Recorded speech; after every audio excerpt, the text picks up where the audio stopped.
So, today we finally got the long-awaited Nintendo Direct, and ahead of the show, fan expectations were through the roof. Considering this was the first general Direct since September 2025, everyone was looking forward to seeing what Nintendo has planned for the rest of the year and beyond.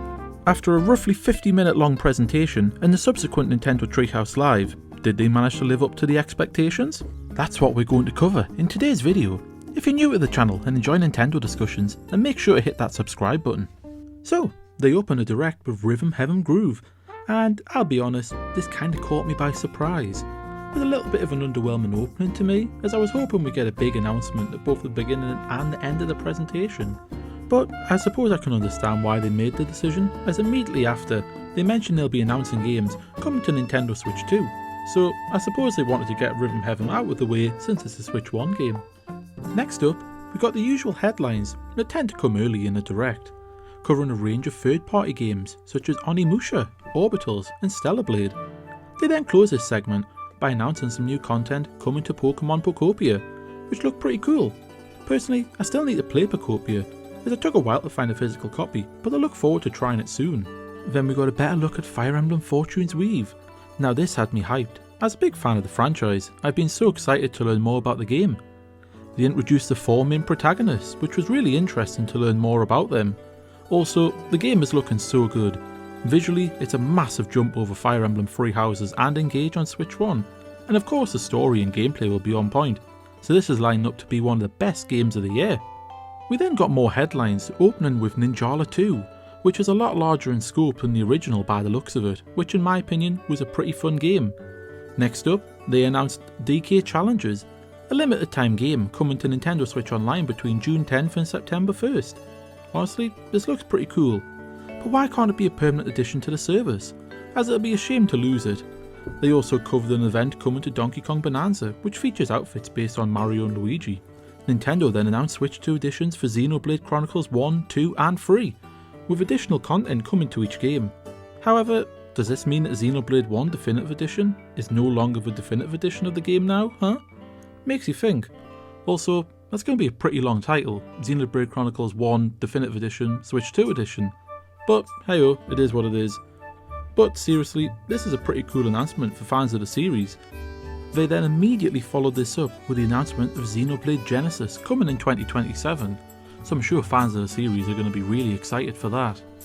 Next up, immediately following on from Xenoblade, was Nintendo Switch Sports Resort, which looks really fun. It appears to build off the original game, while also adding more new sports to play. And I mean, come on, who doesn't love visiting Woohoo Island? This definitely is a game which I'm personally interested in, as I had a lot of fun with the original Nintendo Switch Sports, and of course the Wii Sports series growing up. We then got another round of headlines, with the most notable announcements being a demo coming today for Star Fox, Final Fantasy Resonance and Dragon Quest Monsters The Withered World. As someone who's only recently gotten into Final Fantasy, the new announcement seems pretty interesting, and will definitely offer a different experience to games like FF7 Remake. After that, we then got some minor updates on the Duskbloods and Splatoon Raiders. I would have liked to have seen more on the Duskbloods, but at least we got the network test coming up in the summer, and for Splatoon Raiders, they announced there's going to be a Direct coming June 30th, which will go more in detail on the game. Although, at this point I'm kinda curious, what else have they got to show us that they haven't already? But I'll still be tuning in, as it'll be great to learn more about the game ahead of its release next month. Now, coming up to the final headlines of the Direct, we got games like Deltarune, Chapter 5, Metaphor ReFantazio and Minecraft being announced. However, the last few announcements were the best of the show in my opinion, as Kingdom Hearts 1 through 3 is finally coming natively to a Nintendo console. And as someone who's had an interest in the series for a while, I'm excited to finally be able to try them. They then followed this up with a new trailer for Kingdom Hearts 4, which honestly is looking incredible, with a bombshell announcement that it's coming to Switch 2 Day 1. And for the final announcement of today's Nintendo Direct, we got the big one, the game we've all been waiting for. The Legend of Zelda Ocarina of Time remake is real, and wow, the game looks incredible. Well, from what we've seen of Link that is, I do wish we got to see a bit more of the game, maybe see how the world of Hyrule looks with this new art style. As someone who's currently playing Final Fantasy VII Rebirth, I was hoping we get a similar visual style for the Ocarina remake, and it looks like my wishes have come true. and with a 2026 release date, it won't be long until we get to jump back into the world of Hyrule once again. I've definitely seen mixed reactions online to this Direct. Some people love it, some people hate it.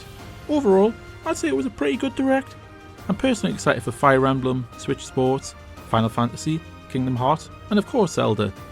Although, it would have been cool to see some Mario Kart World DLC.